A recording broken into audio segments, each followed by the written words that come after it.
Assalamualaikum warahmatullahi wabarakatuh. Kembali lagi bersama Sholah TV. Kali ini kita akan mempelajari hukum bacaan yang keenam, yaitu mad lazim harfi mustaqol atau bisa juga dikatakan mad lazim harfi musyba', di mana di sini pengertiannya itu mad dari huruf potong pada pembuka surat Fawatihus Syu'ar. Nah, jadi di materi sebelumnya kita sudah membahas apa itu bacaan Fawatihus Syu'ar, apa itu ayat-ayat Fawatihus Syu'ar. Nah, jadi di sini kita ambil contoh ayat-ayat Fawatihus Syu'ar pada semisal pada surah Al-Baqarah ayat pertama, Alif Lam Mim. Pada surah Yasin, Yasin. Pada surah Al-Qalam, Nun wal qalami wa ma yasturun. Nah, jadi di sini panjang dari mad lazim harfi mustaqal atau mad lazim harfi musyba' ini yaitu panjangnya 6 harokat. Nah, jadi sama seperti beberapa hukum bacaan yang telah kita pelajari, memiliki panjang 6 harokat. Jadi karakter dari panjang 6 harokat ini kita dapat lihat dari tanda melintang yang tebal. Nah, di pelajaran sebelumnya kita sudah membahas mad wajib, mana bacaan panjang 6 harokat. Nah, tanda tebal yang melintang. Nah, seperti itu. Di sini ada hurufnya, yaitu huruf nun, qaf, shad, ain, sin, lam, kaf, dan mim. Atau kalau kita baca menjadi naqasa asalukum. Naqasa asalukum. Jadi itu huruf dari mad lazim harfi mustaqal atau mad lazim harfi musyba'. Nah, jadi seperti itu. Selanjutnya kita ke contoh. Nah, jadi ada yang menarik pada mad lazim harfi musyba' atau mad lazim harfi mustaqal ini, yaitu penerapan tajwid pada bacaannya. Nah, jadi maksudnya apa? Nah, kita ambil contoh di sini bahwasanya ayat-ayat Fawatihus Syu'ar itu kita membaca menggunakan nama panjangnya. Nah, seperti itu. Jadi apabila huruf itu tidak memiliki nama panjang, hanya memiliki nama pendek, ya kita membaca dengan nama pendeknya, seperti itu. Jadi penerapan dari ayat Fawatihus Syu'ar ini menggunakan yaitu nama panjangnya. Nah, kita ambil contoh kaitannya dengan tajwid apa? Di sini contoh yang pertama ada bacaan Alif Lam Mim. Nah, kita kupas contoh yang pertama. Di sini ada berapa huruf? Yaitu 3 huruf. Yang pertama alif, kedua lam, dan yang ketiga mim. Baris atau panjang dari ketiga huruf ini, di mana huruf alif memiliki panjang 1 harokat karena tidak memiliki baris, sedangkan huruf lam dan mim memiliki panjang 6 harokat karena memiliki tanda melintang tebal di atas. Nah, jadi kedua huruf ini memiliki panjang yang sama, yaitu panjang 6 harokat, sedangkan alif yang memiliki nama yang memiliki panjang yang pendek, seperti itu karena memiliki panjang 1 harokat. Bacaannya Alif Lam Mim. Nah, jadi alifnya 1 ketukan, alif. Nah, seperti itu. Alif Lam Mim. Nah, kenapa ditekan di saat bertemu dengan huruf mim? Karena berbaris tasydid. Semisal huruf mimnya tidak memiliki tasydid, dibacanya alif lam. Nah, jadi lam. Nah, itu kalau dia bertasydid. Kalau tidak alif lam mim. Nah, jadi bacaannya salah. Nah, kita kupas maksud dari bacaan tajwid pada ayat-ayat Fawatihus Syu'ar sebagaimana yang sudah kita bahas di pelajaran ayat-ayat Fawatihus Syu'ar. Jadi di sini ada huruf alif, lam, dan mim. Alif, lam, mim. Nah, jadi di setiap akhir dari huruf hijaiyah yang menggunakan nama panjang ini, di sana ada huruf nun mati dan mim mati. Mana letak nun mati dan mim matinya? Apabila huruf hijaiyah itu memiliki nama panjang, di akhirnya ada huruf n. Nah, jadi kita akan menggunakan nama panjangnya. Kalau huruf la, lam. Kalau ma, mim. Nah, kalau la, nama panjangnya lam. Otomatis di akhirnya ada huruf m. M ini berarti mim mati. Semisal kalau nun, N-U-N. Huruf akhirnya huruf N. Otomatis itu huruf nun. Nah, seperti itu. Kalau M, mim. Nah, kalau alif, huruf F, berarti huruf fa mati. Seperti itu.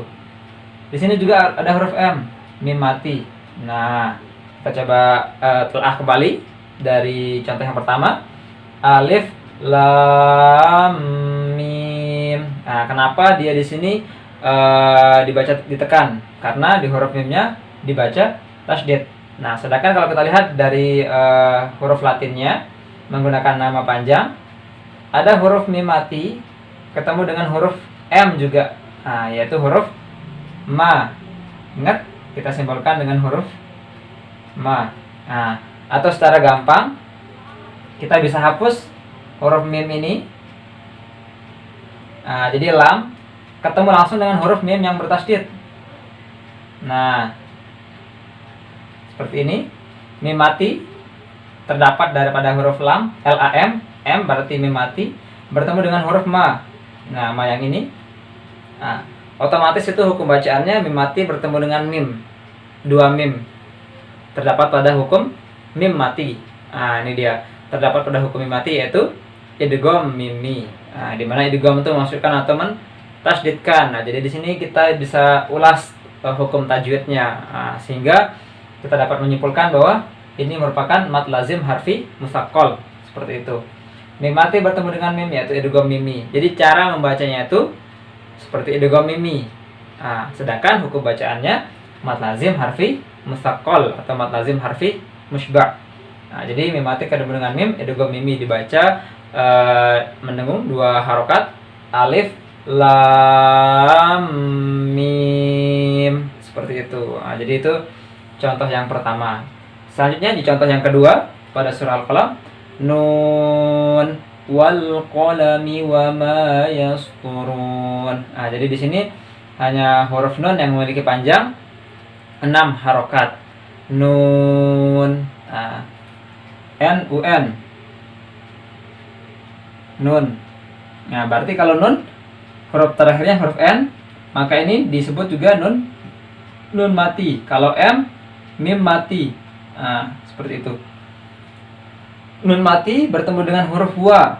Nah, nun wal qalami. Nah, jadi bertemu dengan huruf wa.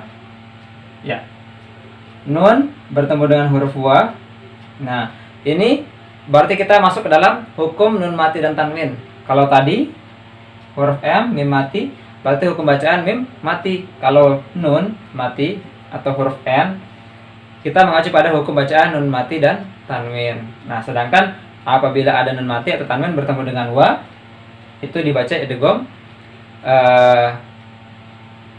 idgham bigunnah, seperti itu. Namun pada konteks bacaan ini tidak dibaca seperti idgham bigunnah karena huruf nun ini terpisah dengan huruf setelahnya atau bacaan setelahnya, seperti itu. Nah, jadi tidak termasuk kecuali kalau bacaannya tersambung, karena ini bacaannya terputus, seperti itu. Ada waqaf yang memisahkan antara huruf nun dengan wal qalami wa ma yasturun, seperti itu. Jadi tidak termasuk ke dalam hukum bacaan idgham bigunnah karena huruf nun terpisah dengan wal qalami wa ma yasturun. Jadi tidak termasuk kita menggunakan idgham bigunnah. Jadi normal seperti kita membaca izhar nun. Nah, jadi bukan nuwa. Nah, kalau dia idgham berarti dibaca nuwa. Nah, karena idgham. Tapi ini tidak dibaca izhar.